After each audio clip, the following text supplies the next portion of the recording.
She clutched the newborn tighter as the bidding began.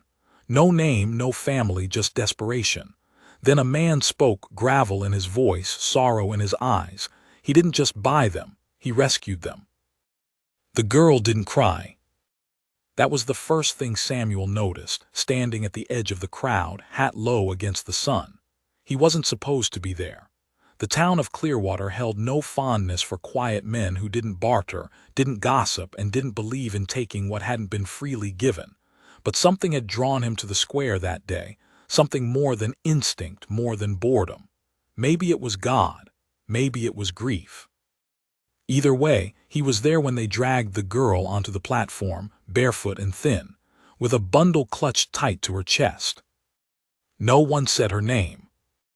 The auctioneer, fat, red-faced, and sweating through his collar, called her the last one, as if she were scrap wood left over after a fire. "She's strong," the man barked, voice thick with forced cheer.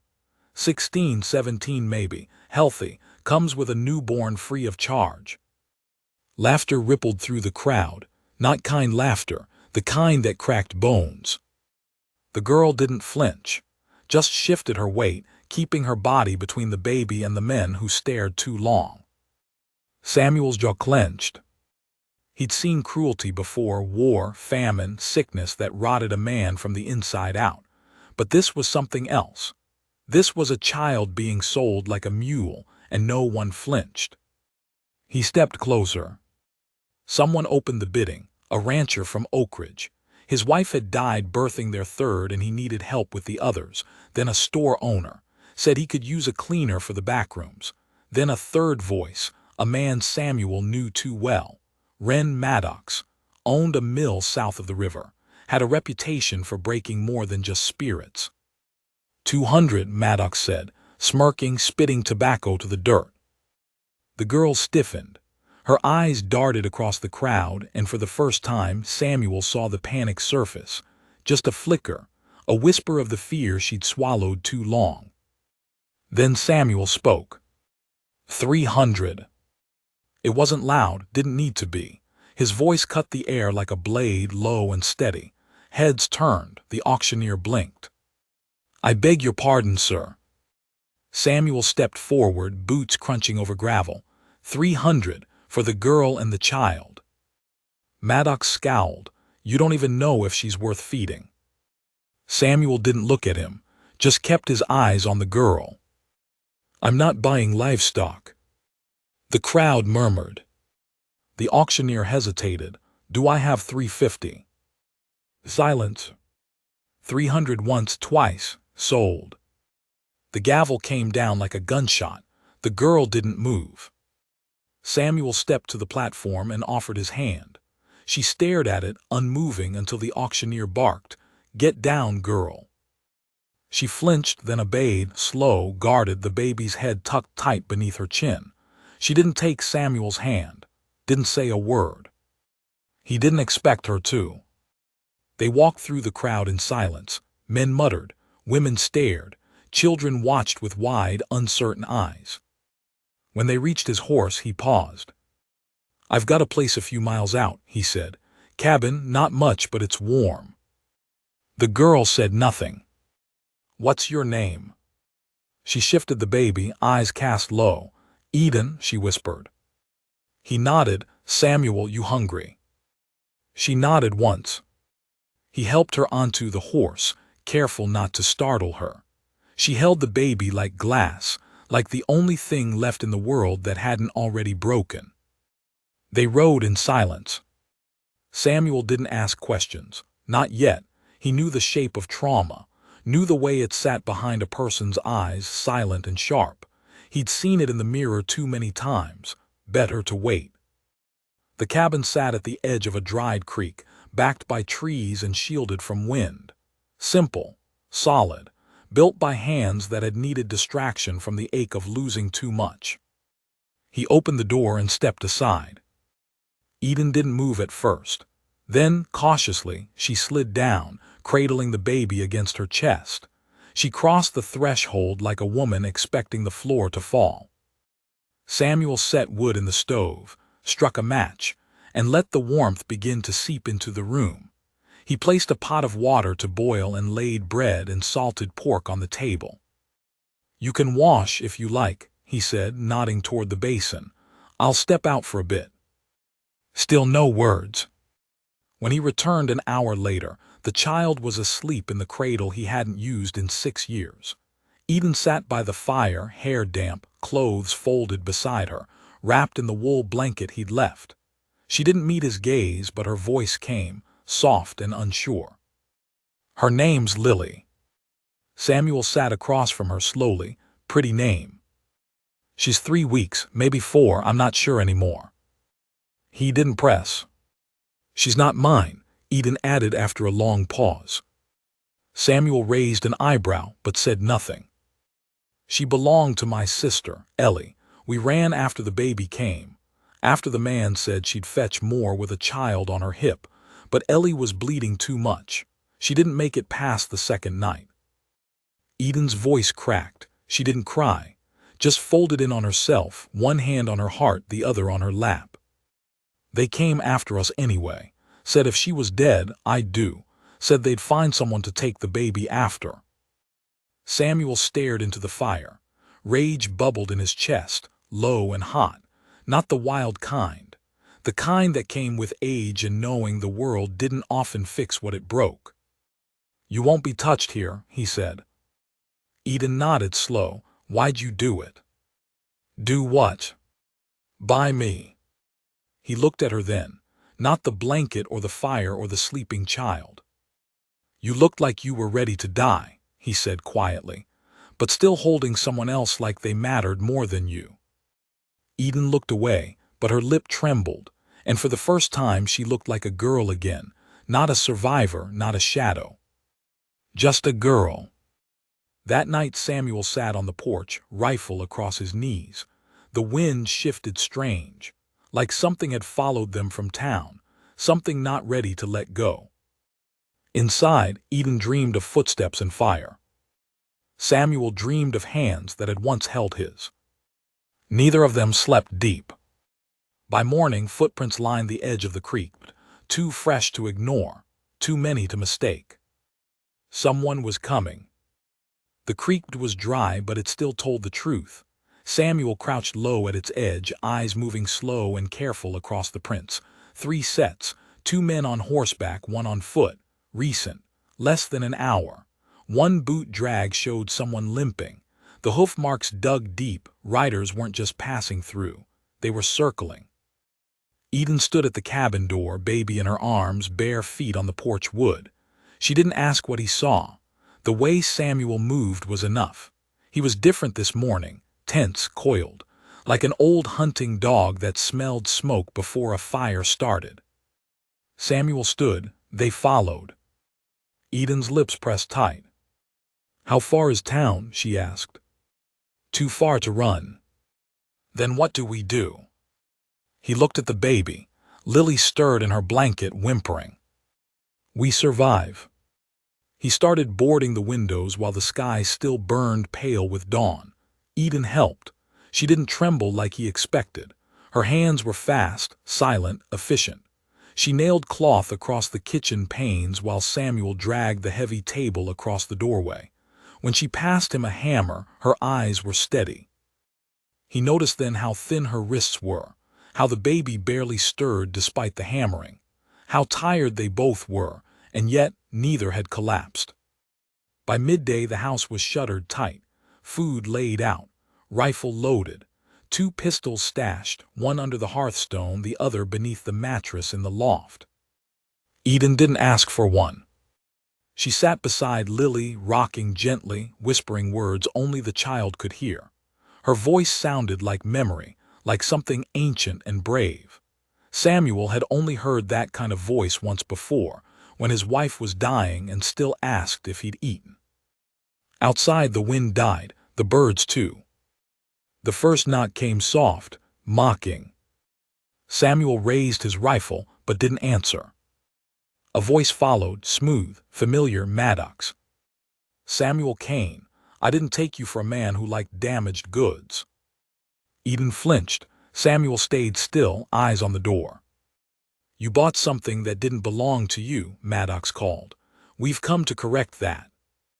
Samuel stepped closer to the door. She's not a thing. No, Maddox replied. She's a debt. Silence. Then a second voice, younger, sharper. Come out, Cain, we're not leaving without her. Samuel said nothing. The voice laughed, suit yourself. Gunfire shattered the quiet. One window burst inward, glass and wood exploding into the room. Samuel yanked Eden to the floor, covering her with his body as splinters rained down. Lily screamed, a raw, frightened wail that split the air like thunder. Eden didn't move, didn't cry. She just held the baby tighter and whispered, "SHHH, Mama's here." Samuel crawled toward the hearth, grabbed the second pistol and slid it across the floor to Eden. She stared at it, shook her head. "I've never shot one." "You will if you have to." He didn't wait for her to answer. The next few minutes were chaos. Maddox and his men didn't try to break the door. They didn't have to. They lit fire instead, threw oil-soaked cloth against the walls. Smoke began curling beneath the shutters.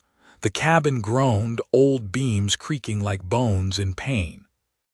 Samuel aimed through a gap in the boards and fired. One shot, then another. A scream, then silence. He ducked back just as return fire shattered the side wall. A bullet carved into his shoulder. Warm blood soaked his sleeve. Eden cried out but didn't leave her place.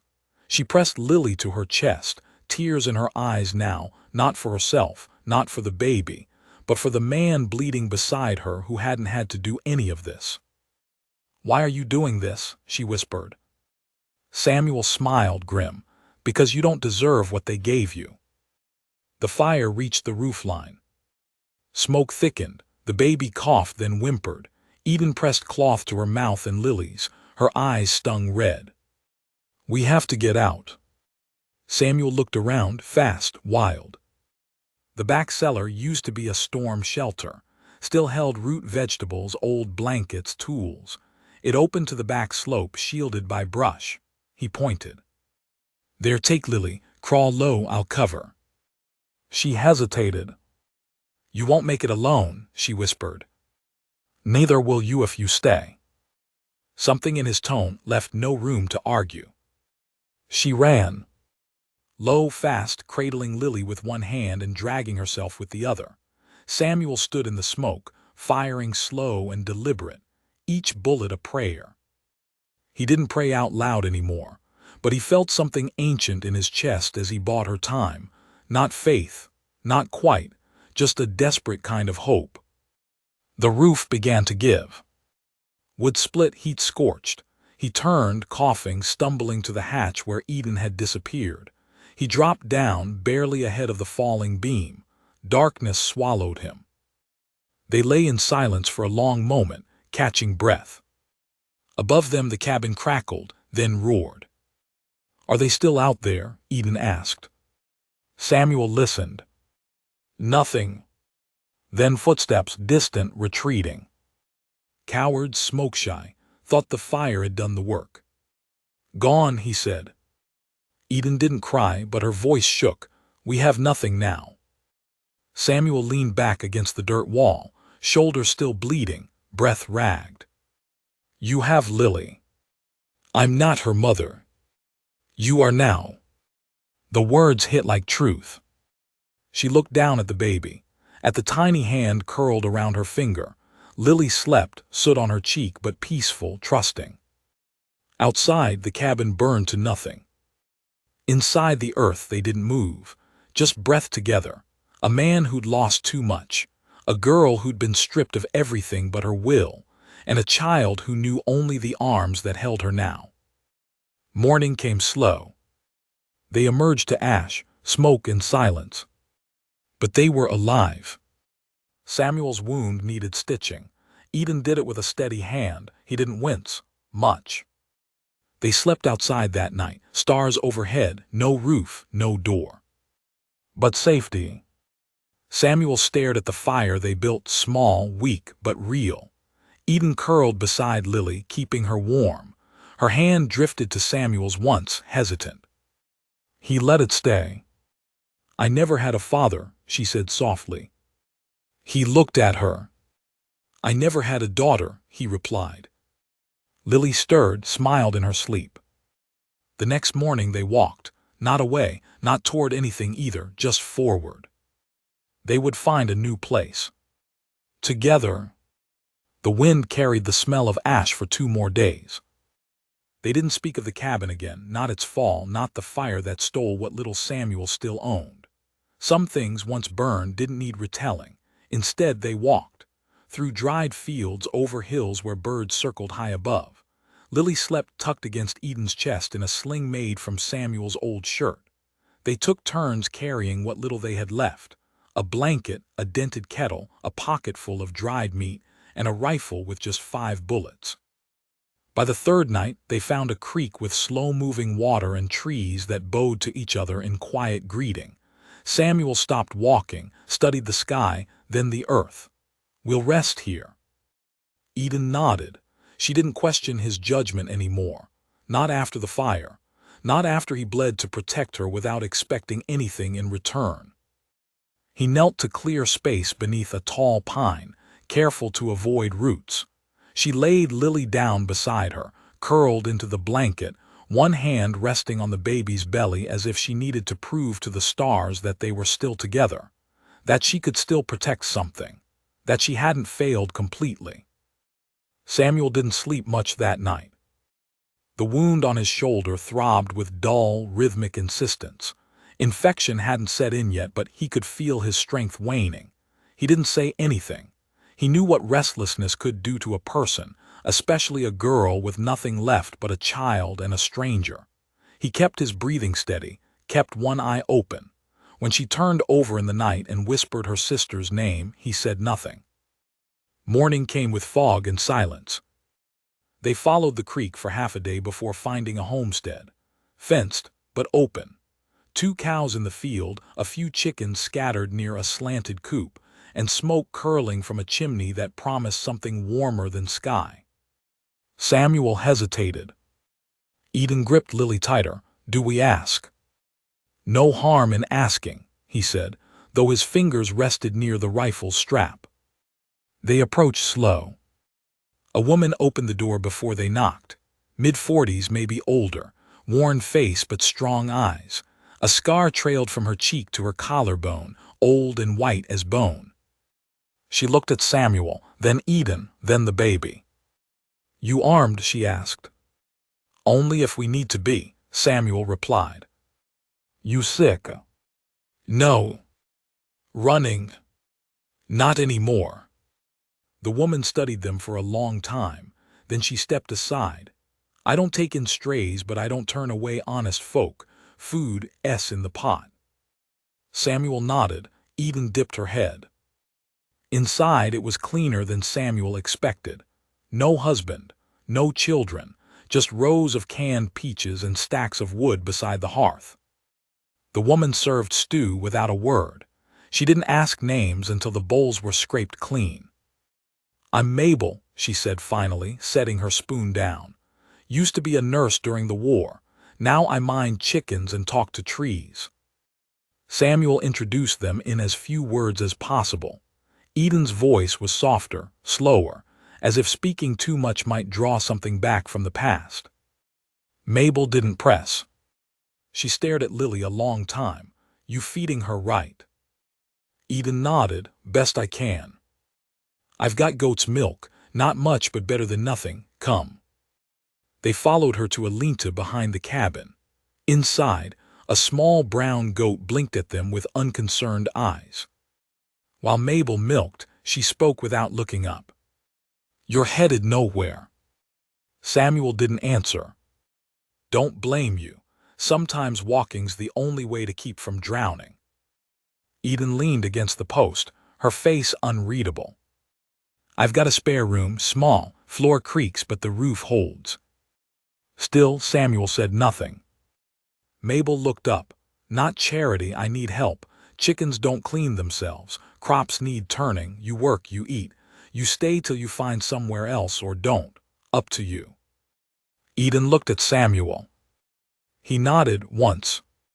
That night, Samuel helped split wood while Eden bathed Lily in a basin beside the stove. Mabel watched silently, then disappeared behind a curtain without a word. It took 3 days for things to settle into rhythm. Samuel mended fence posts, mucked out the coop, fixed a leaking window. Eden learned to make bread from sourdough starter Mabel had kept alive since before the war. Lily gained color. Her cries became stronger, her eyes more curious. On the 4th day, Samuel collapsed. Fever, shoulder red and burning. Infection had taken hold quiet and deep. Mabel wasted no time, ripped open the shirt, cleaned the wound, and began muttering prayers as she stitched and packed it with herbs that smelled like vinegar and fire. Eden didn't leave his side. For 3 nights she slept beside the bed, Lily curled against her chest, a cold cloth pressed to Samuel's forehead. When he muttered nonsense in his sleep, she held his hand. When he called out a name, Anna, she whispered back, "It's all right, I'm here." On the morning of the 5th day, he opened his eyes. The first thing he saw was Eden, asleep, her head on the edge of the mattress, her hair tangled, eyes bruised with worry. Lily slept beside her. He didn't speak, just watched. Mabel entered with a tin cup. "You're not dead." He smiled, weak, sorry to disappoint. "Don't flatter yourself. I only saved you because that girl can't run this place alone." He looked at Eden. She could if she had to. Mabel's eyes softened just a little. Eden stirred, then blinked, then smiled. It was small, but it was real. "Don't die," she whispered. "I'll try not to." Recovery took time. Each day Samuel grew stronger, Eden grew quieter. She still cooked, cleaned, tended to Lily, but something in her had drawn inward, like she was waiting for the other shoe to fall. Samuel noticed. One night after Mabel had gone to bed, he found her sitting on the porch, arms around Lily, staring into the stars. "You all right?" he asked. Eden didn't answer for a long time. Then, "Do you ever feel like it's all just waiting to be taken again?" He sat beside her. "Yes. I keep thinking, maybe we were meant to die in that fire. Maybe that was the clean end, not this waiting." Samuel didn't reach for her, just spoke slow. "I buried a wife once, and 2 children. Fever took the little ones, the cold took her. I built a cabin, put a roof over the grief, and tried not to look back." Eden turned her head slightly. "It didn't work," he said. "But when I saw you on that platform, holding her like she was the only thing worth saving, I thought, maybe God hadn't quit on me yet." Eden's lips parted, but no sound came. Then Lily shifted in her sleep, letting out a sigh so soft it could have been wind. "She's not mine," Eden said. "She is now." Eden leaned her head on Samuel's shoulder. They sat like that until the stars disappeared. But peace didn't last. 2 nights later, Mabel spotted tracks by the chicken coop. Not animal, not theirs. Boot prints. Deep. Fresh. Someone had found them. Again.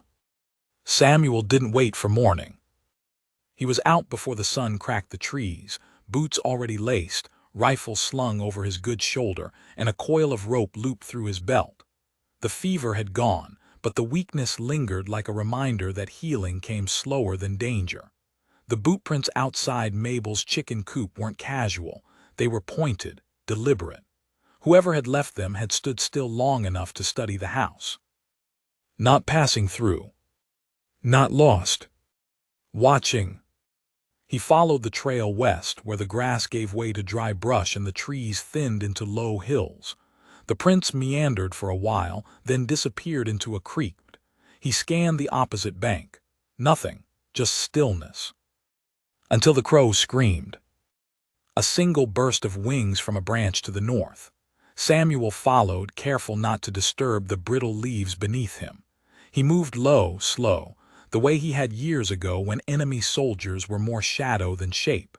He heard it before he saw it, the rustle of a coat, the scrape of a boot on stone. Two men. They sat beneath a tree eating cold beans from a tin, rifles beside them. One had a thick scar that carved down his forehead like a river, the other wore gloves with the fingers cut out. Neither looked like they belonged on this land. One looked up and sniffed. "Think he's still here?" "Nah, coward burned with the house, girl too." The scarred man grunted. "Didn't see no bones in the ash."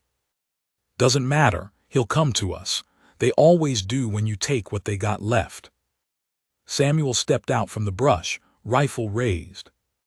"Then maybe you ought to run," he said. Both men jumped. Scarface reached for his weapon, but Samuel didn't blink. "Try it," Samuel said. "See if you reach me before I end one of you." They froze. "You were at the cabin," Samuel continued. "Why follow now?" "The girl," said the one with the gloves. "She's property marked by Maddox." "She's not marked by anyone." "Don't matter what you think," the man said. "He bought her, said if she runs he'll pay to see her dragged back no matter how far she gets." Samuel's finger twitched on the trigger. "So your bounty?" "We're collectors." He fired. Just once. The glove-wearing man dropped, blood blooming at his shoulder. Not a kill shot, just enough to ruin his arm. Scarface dropped his rifle. "We didn't mean nothing personal. You followed a girl and a child across 3 counties. We didn't know there was a child." "You do now." Scarface paled. Samuel lowered the barrel slightly. "Tell Maddox if he comes again, I won't miss the heart." They ran. Samuel didn't watch long. He turned back, disappearing into the trees, his shoulder aching, heart pounding with something far worse than anger, fear. He reached the house by dusk. Eden was on the porch with Lily, rocking her slow, her face tight with worry. Mabel stood by the fence, rifle across her chest. "They came close," Mabel said. Samuel nodded. "I found them." Eden looked up. "Did they see you?" "They won't come back." She stared at him a long time, then at Lily, then back to the dark trees. "What if Maddox doesn't send men next time?" she asked. "What if he comes himself?" Samuel didn't answer. That night the fire in the hearth seemed smaller, the shadows longer. Lily wouldn't sleep. She fussed and whimpered, tiny fists batting the air like she felt the tension pressing in around her. Eden tried humming, then pacing, but it didn't help. Eventually, she settled on the floor, back against the wall, Lily against her chest. Samuel watched from the chair near the door. "You think she remembers?" Eden asked softly. Samuel blinked. "What?" "Her mother, that moment, the blood, the way I screamed when I realized I was alone." Samuel didn't have an answer. "I held her so tight," Eden continued. "I thought if I didn't let go, none of it would be real." "She knows you saved her," he said. Eden laughed quietly. "She saved me." Silence settled. Then Mabel stepped from behind the curtain, her face pale. "You need to see this." She handed Samuel a folded piece of parchment, thick paper, wax seal. Samuel cracked it open. The words were short, blunt. "Cain, I know where you are. I'm coming. You took what was bought, and nothing bought is ever given back free. Them." Samuel folded it slowly. Eden was already shaking her head. "We can't run again." "No," he said, "we don't." "You mean to stay and fight?" He nodded. "Samuel, he's not like the others. Maddox owns half the land between here and Bitter Hollow. He's got money, men, law in his pocket. He doesn't have this house." Mabel said nothing, just moved toward the pantry. "What are you doing?" Eden asked. Mabel returned with a metal tin and set it on the table. Inside, bullets, powder, knives. "You stayed through worse," she said to Samuel. "I reckon you can stay through this." They prepared. That night they reinforced every shutter. covered the cellar entrance with brush and loose boards, planted traps at the back of the property, holes lined with broken glass and sharpened sticks. Mabel fashioned alarms with string and tin pans. Lily clung to Eden through it all, her small cries barely rising above the sound of hammering and breath. By morning, the house was a fortress. They didn't eat, couldn't. Samuel sat with his rifle across his lap. Eden stayed by the window, knife tucked into her boot. Mabel cleaned her shotgun twice. The sun climbed. Nothing. No sound, no hoofbeats. Then just before dusk they came. 5 riders, Maddox at the front. He rode a black stallion with white legs, his coat clean, face gleaming like polished stone. No haste in his movement, no urgency. He stopped 10 yards from the porch. "Samuel Kane," he called. Samuel stepped outside. "You've made a mistake," Maddox said. "Looks like you did too," Samuel replied. Maddox smiled. "She's not yours, the law says." "I don't care what the law says." Maddox's smile vanished. "Then maybe I'll take the child too, see how brave you are when I have both." Samuel raised his rifle. "I wouldn't," Maddox warned. "You're outnumbered." Samuel glanced at Mabel's window, then at Eden's shadow near the chimney, then at the trap he'd covered just to the left of Maddox's horse. "You're not the first to try me," he said. Maddox's eyes narrowed. "Come on then," Samuel said. "See if the girl's worth dying over." Maddox didn't move. Neither did Samuel. Then a bird cried from the tree line. It was Eden's signal. Maddox shifted in the saddle. "I'll give you one more day. After that I come back, and I won't be alone." He turned his horse, and the riders followed. As they disappeared into the trees, Mabel lowered her gun. Eden stepped outside, face pale. "He'll come," she said. "Yes," Samuel answered, "he will." Eden swallowed hard. "We're not ready." "We'll never be ready." "Then what do we do?" Samuel looked at the baby in her arms, then at the setting sun. "We do what we've always done," he said. "We fight, we protect, we hold the line. And if it breaks—" He looked at her. "Then I'll fall before you do." The next day was quieter than it had any right to be. The sky hung gray and low, no wind, no sun, just a stillness that tasted like the moment before a storm, the kind of silence that made even birds afraid to sing. Samuel didn't speak much that morning. He sharpened tools, adjusted the nails in the shutters, and cleaned the rifle for the 3rd time in 24 hours. His wound throbbed in silence. He didn't flinch, didn't show it. The weakness could come later. Right now, he needed to look stronger than he felt. Eden sat beside the hearth, Lily nestled in the crook of her arm, her thumb brushing slow across the baby's forehead in a rhythm that seemed more for her own comfort than the child's. Lily cooed once, then grew still again. "I used to imagine," Eden whispered, not looking up, "that if I ever had a child, it'd be in a home with lace curtains and sun through the windows. Not like this." Samuel glanced over. "She doesn't know what she doesn't have." Eden looked at him. "That doesn't make me less afraid." He didn't answer, not because he had nothing to say, but because he couldn't afford to soften. Not today. Mabel appeared in the doorway, a dish towel slung over one shoulder and a revolver at her hip. Her expression hadn't changed in days. Tight jaw, furrowed brow, the look of a woman who'd already lost more than she cared to name. "He'll come by sundown," she said simply. "How do you know?" Eden asked.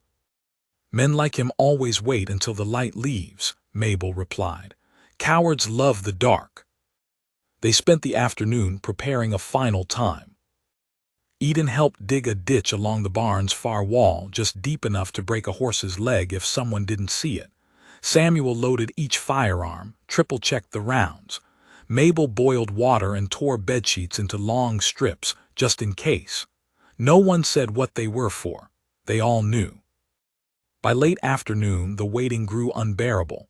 Lily felt it too. She fussed in Eden's arms, refusing to nurse, her face scrunched and red with frustration. The baby hadn't known a life outside fear, and yet she still fought it, still cried when she needed something. Eden kissed her forehead.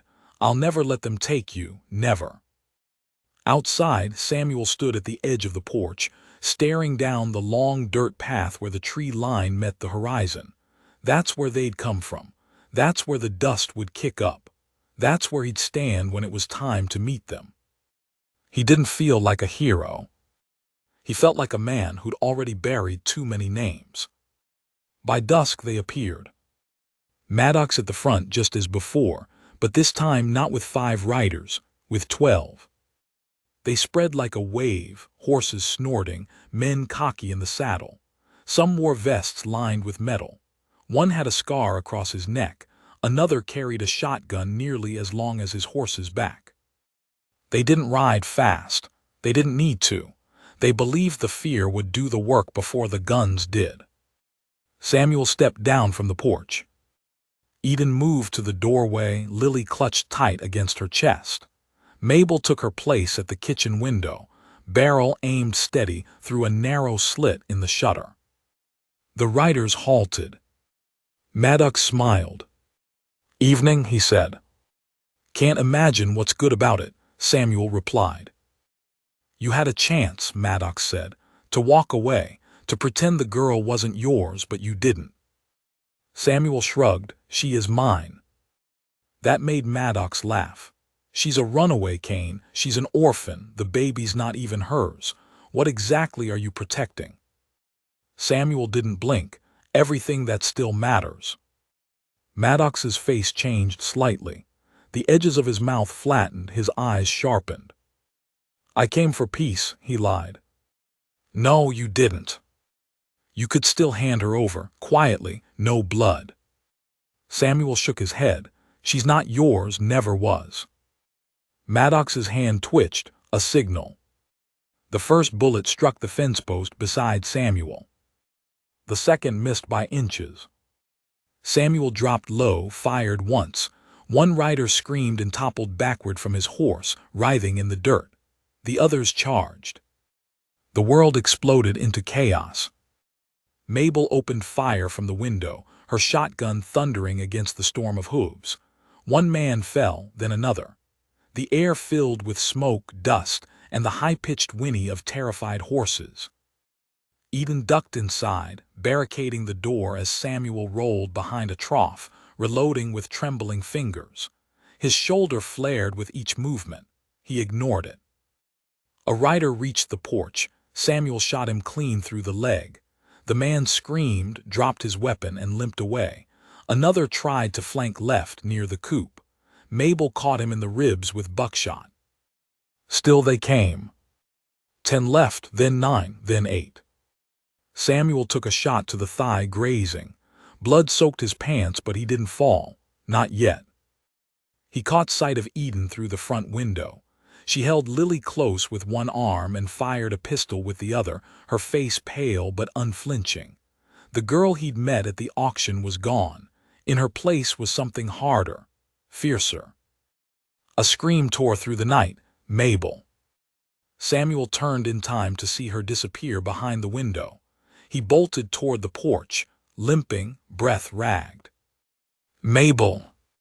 He kicked the door open, found her slumped against the kitchen wall, hand clutched over her stomach, blood seeping between her fingers. "I'm all right," she grunted, "just got clipped." Samuel grabbed a towel, pressed it to the wound, tied it tight. "You stay down," he ordered. "I'm not a damn soldier. Don't bark at me." Eden shouted from the back room, "They're trying the barn." Samuel stood. "Keep Lily safe, don't open the door." He slipped through the back entrance, rifle ready. Smoke from a fire rose behind the barn. Someone had tried to burn it down, but it hadn't caught. 2 men stood in the brush, preparing oil. He took one down. The other turned, saw him, froze. "You don't have to do this," he shouted. "You're not even her kin." Samuel's voice was steady. "Neither are you." He fired. The man fell, oil spilling at his feet. By the time Samuel limped back toward the house, only 3 riders remained. Maddox, and 2 with him, both bruised, one bleeding. Maddox dismounted. "You're bleeding," he called to Samuel. "So are you," Samuel answered. "You're going to die for a girl who ain't yours." Samuel raised his rifle. "Not if you do first." Maddox stared long and hard. Then he reached for his pistol. Samuel didn't flinch. The shot rang out, but not from Samuel. Maddox staggered backward, eyes wide. He turned. Eden stood behind him, pistol smoking, Lily still in her sling. He opened his mouth. No words came. Then he fell. The last 2 riders didn't wait. They turned and ran, horses kicking up a storm behind them. Silence returned. Smoke curled from the barn. Blood soaked the dirt. Chickens screamed from inside the coop, frantic. Eden dropped the pistol. Her hands shook. Lily stared up at her, silent and calm, untouched by the violence. Samuel reached her, took the pistol, slid it into his belt. "Are you hurt?" he asked. Eden shook her head, eyes wide. "Then it's over." She didn't believe it, not yet. Mabel hobbled out of the cabin, leaning on a broomstick like a cane, her face pale but alive. "We won?" she asked. Samuel looked around. Bodies on the ground, the sound of retreat in the distance. "We won." Eden sat on the porch step, holding Lily, tears tracking down her face. Not from fear, not from pain. From release. "I thought we'd die," she whispered. "So did I," Samuel replied, lowering himself beside her. Lily shifted, yawned. "We still might," Mabel muttered from behind them, "but at least we'll die at home." Samuel chuckled, just once. And for the first time in a long time, Eden smiled. The house still stood, scarred, burned in places, blood on the porch, but it was still standing. So were they. The days after Maddox's fall were not peaceful, just quieter. The land no longer echoed with hoofbeats or gunshots, but silence had changed its flavor. Now it carried the weight of aftermath, of choices made and the cost they demanded. The porch boards still bore blood. The barn smoldered for 2 days before the wind swept the last of the smoke into the trees. And though no riders came, they all kept looking to the ridge, expecting shadows to return. Samuel spent the first night after the standoff sleeping by the front door, rifle within reach, his shoulder wound wrapped tight, thigh stitched with thread. Eden boiled herself. He didn't move much, but he didn't need to. His presence alone anchored the house, like a beam holding up more than just the walls. Mabel recovered slowly. Her side had taken buckshot, and though the bleeding had stopped, infection hovered near. She lay on the cot near the stove, jaw clenched against every movement, too proud to groan. Eden tended to her twice daily, boiling water, cleaning the wound with trembling hands. Lily never left her side, quiet now, watchful, her little body curling against Eden's chest with every sound.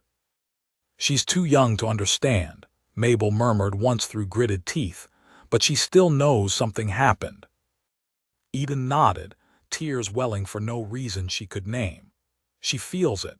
Same way I used to when the rain hit the tin roof back at the orphanage. You learn to listen young when no one else is listening for you." They buried the bodies behind the barn, far enough from the house that Lily wouldn't see the mounds. Samuel did it alone, refused Eden's offer to help. He worked in silence, grave after grave, sweat soaking his shirt, blood leaking slowly through his bandage with every shovel thrust. He didn't mark the plots, didn't speak a word over them. When he returned, he washed in the creek without a sound, changed his shirt, and made a pot of coffee he didn't drink. "You need rest," Eden said, watching from the porch. "I'll rest when I'm dead." "You're halfway there already." He didn't argue.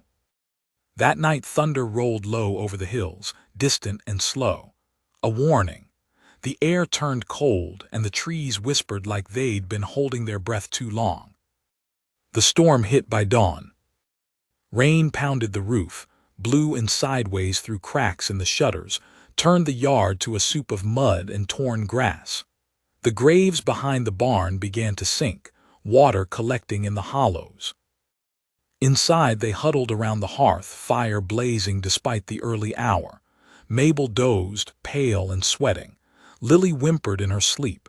Eden paced, barefoot, hair damp from the leak above her cot. "She won't eat," Eden said, glancing at the baby. "She just turns away." "She'll eat when she's ready," Samuel said. "She's not sick, is she?" "No, she's grieving." Eden froze. "She's a baby." "So were you once," Samuel said gently. She sat down, tucked Lily tighter into the crook of her arm. "I never knew my mother, just stories from women who barely remembered her name. But sometimes when I was little I used to dream about her. Not her face, just the feeling, warm arms, the way she might have smelled, the way she might have whispered my name when the dark got loud." Samuel looked at her, the firelight catching the pain on her face. "You were hers, no matter how short it lasted." Eden's chin trembled. "Then why does it feel like I never belonged to anyone?" He didn't answer. Not because he didn't have words, but because the truth of it deserved more than words. It deserved time, proof, presence.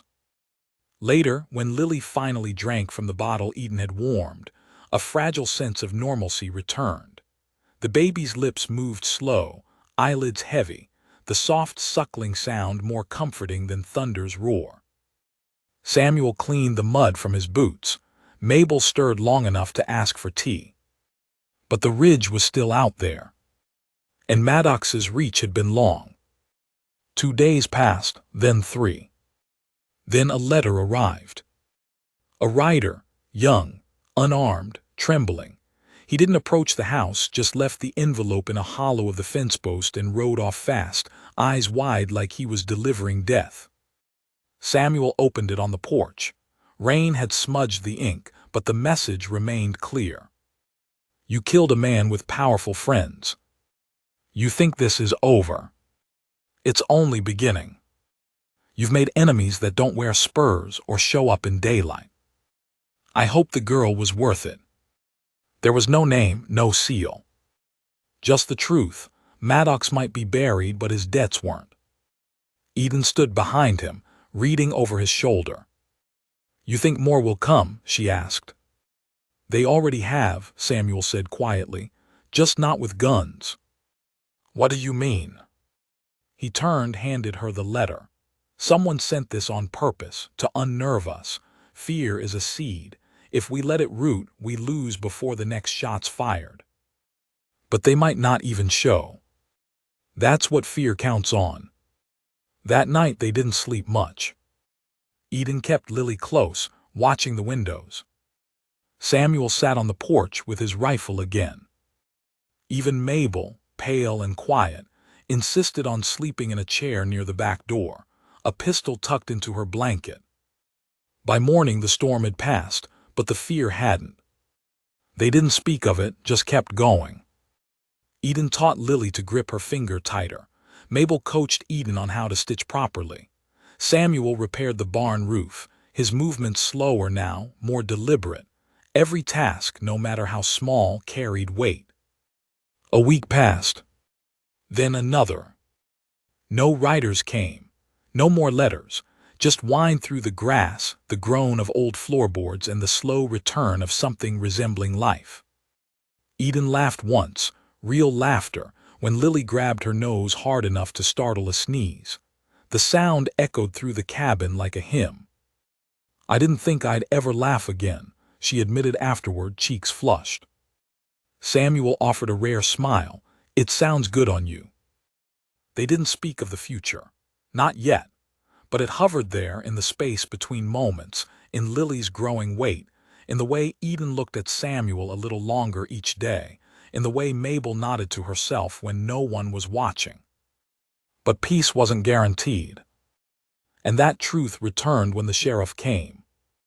He rode alone, dusty, tall in the saddle, his badge dull with age but still pinned square over his chest. He didn't dismount right away, just studied the house. Samuel stepped forward. "Sheriff Wilkes," he said flatly. The man nodded. "Kane." "You lost." "Not exactly." Samuel's jaw tensed. "This ain't your jurisdiction." "No," Wilkes agreed. "But I got letters, reports, about a girl bought and sold like cattle, about a shootout, about bodies buried behind your barn." Samuel didn't blink. "All true." The sheriff dismounted slowly. "Folks don't like vigilantes, Kane, even when they're right." Eden appeared behind Samuel, Lily on her hip. Wilkes tipped his hat. "Ma'am." Eden nodded. Wilkes sighed. "I ain't here to take anyone, just need to ask questions." Samuel hesitated, then nodded. "Inside."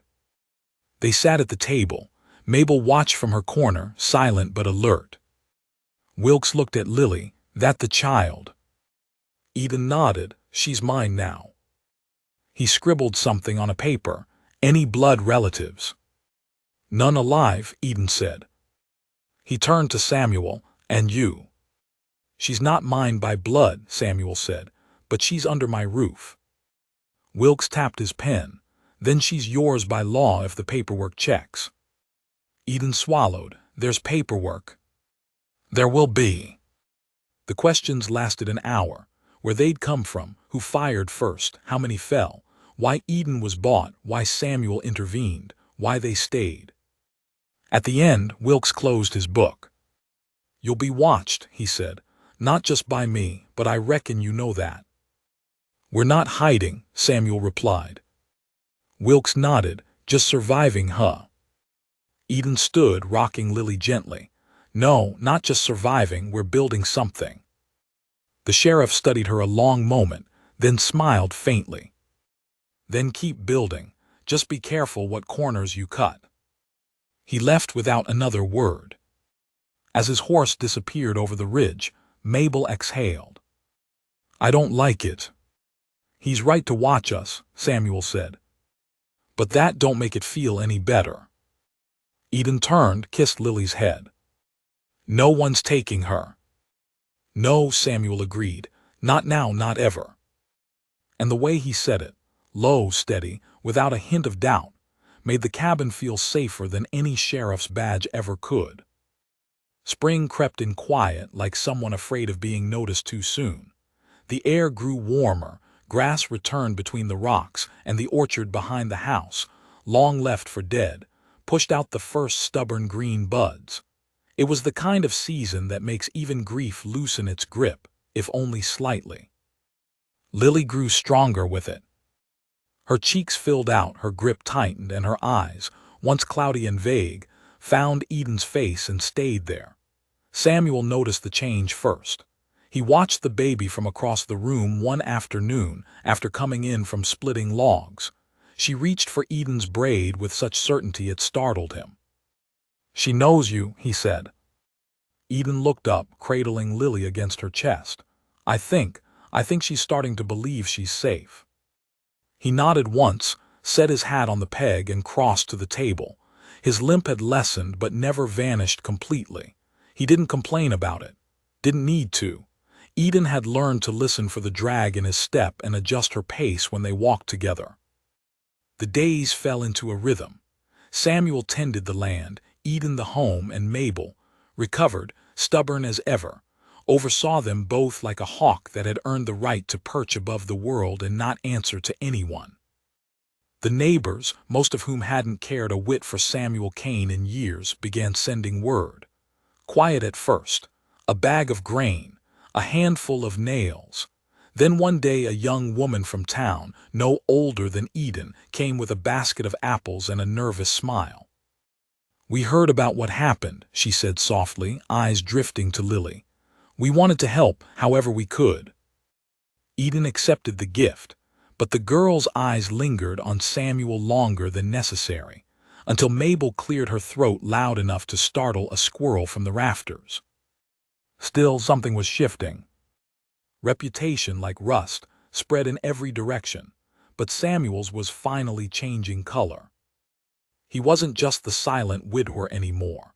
He was the man who'd stood between a girl and the men who tried to sell her. The man who faced down a gang without flinching. The man who'd been seen holding a baby like it meant something. And yet peace was not trust. Not completely. Not when the judge arrived. It was late April when the letter came, delivered by the postmaster himself, who looked like he'd rather swallow glass than deliver such news. Samuel opened it on the porch while Eden fed Lily her bottle, one arm around the infant, the other bracing her own breath. "What is it?" she asked, heart thudding. He read it twice before answering. "They want a hearing." "Hearing?" Samuel handed her the letter. The words were crisp, official, and far too cold. To address the disputed guardianship of one Lily Ann Hartley, and the alleged unlawful transaction involving Miss Eden Grace Bishop. The circuit judge requires the appearance of all parties involved. On the 15th day of May in the town of Wexler, under lawful summons. Eden went pale. "Disputed," she whispered. Samuel's voice was tight. "Someone's contesting your right to keep her." "But there's no one left. Maddox is dead. Those men are buried. Who else would?" Could be anyone. A lawyer, a man looking for leverage, or someone hoping to punish us for embarrassing the wrong names. Mabel appeared in the doorway, frown deepening. "It's a trap." Samuel nodded. "Might be, but if we don't show, it's worse. They'll send lawmen, or worse, take Lily by force." Eden gripped the baby tighter. "They can't have her." "They won't," Samuel said. But he didn't believe it, not entirely. Not when the law was built for men with money and power. Not when truth was something often bought, not earned. The weeks leading to the hearing passed like a wick burning toward powder. Eden barely slept. Samuel trained her every evening, how to answer questions cleanly, how to stay calm when cornered, how to speak as someone with nothing to hide. "She's mine," Eden kept repeating. "Isn't that enough?" "It should be," he replied. "But the world's full of men who don't believe women own anything." Mabel sharpened every blade in the house, just in case. The morning they left for Wexler, the air felt different, crisp, sharp, like the land was holding its breath. Samuel hitched the wagon, loading blankets and milk, and a small satchel of papers Eden had gathered, notes from the orphanage, a letter from the midwife who'd seen Lily first, and Samuel's own handwritten statement, signed and witnessed by 3 neighbors who'd once called him Ghost. Mabel watched them go from the porch. She refused to come, said her place was to guard what they left behind.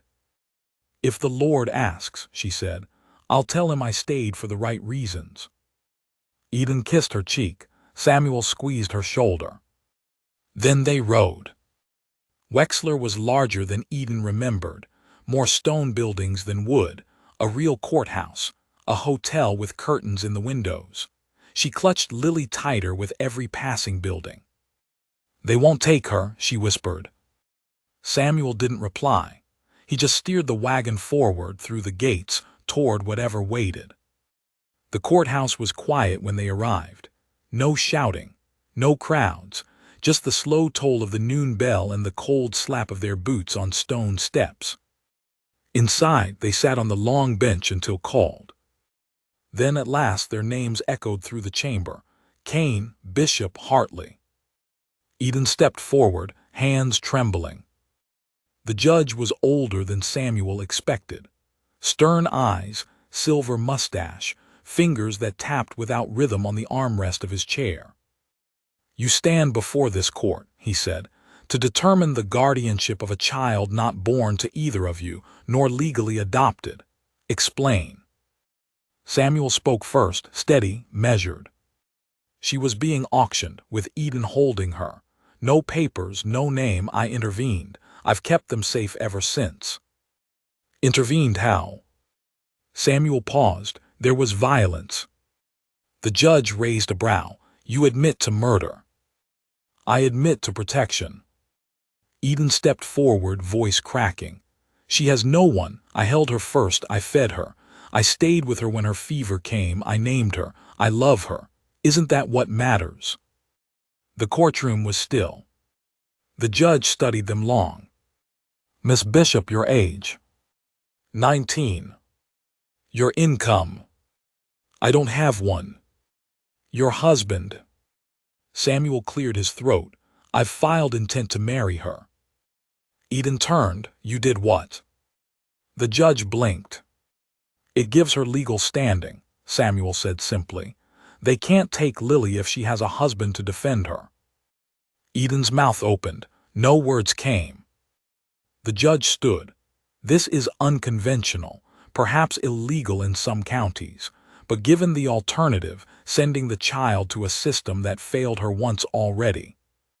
He looked at Lily, at her small hand curled around Eden's dress. Then back at Samuel. You'll raise her as your own. I already have. And you, Miss Bishop, will you wed this man? Eden looked at Samuel, into his eyes, into the man who had stood between her and death more than once, the man who had rocked Lily when she wouldn't sleep, the man who never asked for anything in return. Yes, she whispered, gladly. The gavel struck. Then let it be known, from this day forth, Lily Ann Hartley is legally under the guardianship of Samuel Kane and Eden Bishop Kane. May God grant you the strength to carry what you've chosen. They didn't speak for a long while after leaving the courthouse. They just stood on the courthouse steps, Lily nestled between them, watching the sun peek out through the clouds like it was finally allowed. I didn't know you were planning that, Eden said softly. Samuel shrugged. You'd have said no. Maybe. He turned. Do you want to? She didn't answer with words. She just stepped close, pressed her forehead to his chest, and exhaled everything she'd been carrying for months. Lily stirred, cooed. Samuel rested his hand on both of them. And for the first time in years, the world didn't feel like something to survive. It felt like something to build. The wagon wheels turned slow as they made their way back home, but the silence between them was no longer fraught with questions or what-ifs. It was full, like the air after a rain, carrying the smell of earth and something new pushing through. Eden rode with Lily bundled against her chest, the baby's soft breathing rising and falling in time with the clatter of the road. Samuel sat beside them, reins loose in his calloused hands, hat pulled low over his brow, though his eyes stayed on the path ahead. Every so often, Eden glanced sideways at him like she still couldn't quite believe what had happened. The courthouse, the words, the gavel, a name added to hers like it had always belonged there. Samuel Kane, Eden Bishop Kane. It felt strange on her tongue, but not wrong, not heavy like she expected, more like it had waited for her to be ready. You meant it, she said suddenly, softly, not looking at him. You weren't just saying it for the judge. Samuel didn't hesitate. I meant it the moment I saw you standing in that dust with Lily in your arms. I just didn't know it yet. She blinked fast, looking out at the field stretching wide around them. You could have left me there, let someone else deal with it. I've done my share of leaving, he said. Didn't feel like doing that anymore. It took them 2 days to reach the cabin, cutting across fields instead of main roads. Samuel said fewer paths meant fewer eyes. Eden didn't argue. She held Lily tighter the closer they got, as if fearing the land might have changed without them. But it hadn't. The cabin was still there, smoke rising from the chimney. Mabel sat on the porch sharpening a blade with steady, practiced strokes. When she saw them, she didn't wave, didn't rise, just tilted her chin and narrowed her eyes like she was measuring whether they came back whole. Well, she asked as they stepped down from the wagon. Samuel reached into his coat, pulled out the stamped copy of the judge's decree, and handed it to her. Mabel squinted at it. Kane, Bishop Kane. Then she looked at Lily. Little one's name stays the same. Eden nodded. Lily Ann Hartley. Good. Mabel handed the paper back. I like that name. Inside, the cabin felt smaller than Eden remembered, but also warmer, lived in, familiar in the best ways. The quilt was still draped over the rocker, and the fire crackled like it had missed them. Eden placed Lily down on a pile of folded linens near the stove, the child already beginning to stir. Mabel watched her a long moment. "You did good, girl. Most wouldn't have made it through what you did." "I didn't do it alone," Eden said, her voice catching. Mabel's eyes flicked to Samuel, then back. "No, but you held your ground. You loved that baby when no one else would. That counts for something." The next few days passed in quiet labor. They planted what little they had: beans, squash, 2 rows of corn. Samuel reinforced the barn walls, added new hinges to the corral gate. Eden took to baking again, her hands learning the rhythm of kneading and shaping. The smell of bread began to float through the windows in the late afternoons, mixing with smoke and sun. Neighbors came, some shy, some bold. Word had spread. The girl who had been auctioned, the man who stood up to the ones doing the selling, the judge who ruled in their favor. There were offers of help, cautious and clumsy but genuine. "We don't have much," one woman said, placing a bundle of wool at Eden's door, "but no child should grow up cold." What the world had named them. But whole, and wholly theirs.